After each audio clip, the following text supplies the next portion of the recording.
నమస్తే, welcome to our channel. BRS అధ్యక్షుడు తోట చంద్రశేఖర్ డైరెక్టర్ మెహర్ రమేష్తో బియ్యం అందుకుంటున్నారు. తోట చంద్రశేఖర్ తనయుడు మెహర్ రమేష్ కుమార్తెల నిశ్చితార్థ వేడుక హైదరాబాద్లో ఘనంగా జరిగింది. ఈ కార్యక్రమానికి బీఆర్ఎస్ వర్కింగ్ ప్రెసిడెంట్ కేటీఆర్, సినీ నటుడు చిరంజీవితో పాటుగా పలువురు సినీ రాజకీయ ప్రముఖులు హాజరయ్యారు. ఈ ఫోటోలో ప్రస్తుతం సోషల్ మీడియాలో వైరల్ అవుతున్నాయి. టాలీవుడ్ డైరెక్టర్ మెహర్ రమేష్తో బీఆర్ఎస్ అధ్యక్షుడు తోట చంద్రశేఖర్ బియ్యం అందుకుంటున్నారు. తోట చంద్రశేఖర్ కుమారుడు మెహర్ రమేష్ కుమార్తెకు వివాహం జరిపించాలని పెద్దలు నిర్ణయించారు.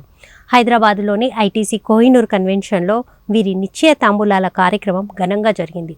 ఈ కార్యక్రమానికి బీఆర్ఎస్ వర్కింగ్ ప్రెసిడెంట్ కేటీఆర్, సినీ నటుడు చిరంజీవి సహా పలువురు ప్రముఖులు హాజరయ్యారు.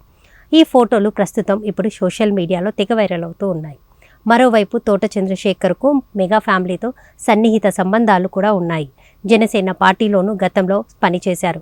మాజీ ఐఏఎస్ అధికారి అయిన తోట చంద్రశేఖర్ 2008లో తన ఉద్యోగానికి రాజీనామా చేశారు. అనంతరం పొలిటికల్ ఎంట్రీ ఇచ్చిన తోట చంద్రశేఖర్ చిరంజీవి ప్రజారాజ్యం పార్టీ స్థాపనలో కీలకంగా పనిచేశారు. రాష్ట్ర విభజన తర్వాత 2014 ఎన్నికల్లో వైఎస్ఆర్ కాంగ్రెస్ పార్టీ తరపున ఏలూరు ఎంపీగా పోటీ చేసి ఓడిపోయారు.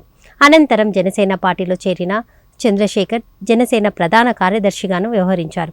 2019 ఎన్నికల్లో గుంటూరు పశ్చిమ అసెంబ్లీ నియోజకవర్గం నుంచి జనసేన తరపున పోటీ చేసి ఓటమి పాలయ్యారు.